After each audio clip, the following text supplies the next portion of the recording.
కాశీబుగ్గలో చిన్న తిరుపతి వెంకన్న స్వామి ఆలయంలో జరిగినటువంటి తొక్కిసలాట ఘటనలో మృతి చెందినటువంటి 9 మంది కూడా ప్రభుత్వ వైఫల్యం వలన చనిపోయినటువంటి వ్యక్తులే.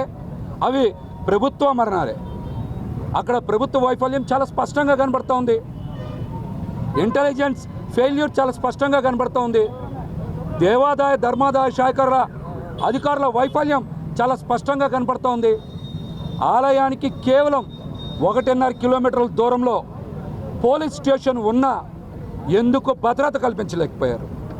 ఎందుకు మీరు నిర్లక్ష్య ధోరణి ప్రదర్శించారని మేము కూటమి ప్రభుత్వాన్ని సూటిగా ప్రశ్నిస్తూ ఉంటే, వాళ్ళు ఇది ప్రైవేటు దేవాలయమని, మా పరిధిలోకి రాదని, భక్తుల ప్రాణాలు పోయినా మాకు సంబంధం లేదని నిర్లక్ష్యంగా నిస్సిగ్గుగా పాలన చేతకాని దత్తమ్మలాగా నిన్న మాట్లాడిన తీరు చూసి రాష్ట్ర ప్రజలందరూ కూడా విస్మయం వ్యక్తం చేస్తూ ఉన్నారు. ఈ రాష్ట్రంలో భక్తుల భద్రత కల్పించాల్సినటువంటి బాధ్యత ఈ రాష్ట్ర ప్రభుత్వం మీద లేదా?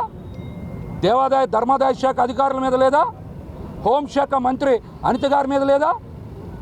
మీరింత నిస్సిగ్గుగా నిర్లక్ష్యంగా ఏ విధంగా మాట్లాడతారని మిమ్మల్ని షూట్గా ప్రశ్నిస్తూ ఉన్నాం. ఎప్పుడైతే కూటమి ప్రభుత్వం అధికారంలోకి వచ్చి తిరుపతి వెంకన్న ఆలయ ప్రతిష్ట దెబ్బతీసేలాగా లడ్డూ ప్రసాదంలో కల్తీ నెయ్యని మా వైఎస్ఆర్ కాంగ్రెస్ పార్టీ మీద బురద జల్లే ప్రయత్నం చంద్రబాబు నాయుడు గారు చేశారు.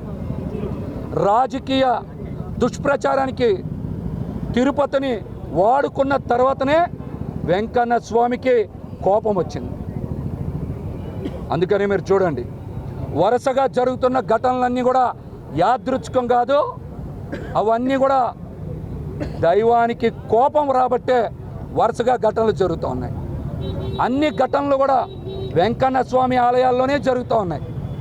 దీనికి కారణం చంద్రబాబు నాయుడు గారు చేసిన పాపం. దానికి ఈ రోజున ప్రజల ప్రాణాలు పోతూ ఉన్నాయి.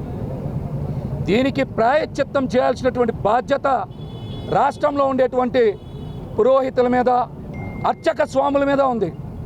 పాపమేమో చంద్రబాబు నాయుడు గారు చేశారు, శిక్ష ఏమో భక్తులకు పడుతూ ఉంది.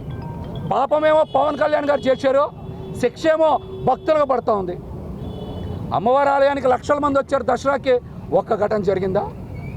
నెల్లూరు రొట్టెల పండగకు వస్తే లక్షల మంది వచ్చారు, ఒక్క ఘటన జరిగిందా?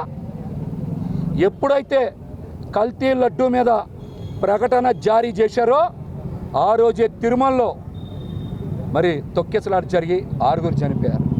సిట్టయ్యంగానే సింహాచలంలో గోడ కూలి 7 చనిపోయారు.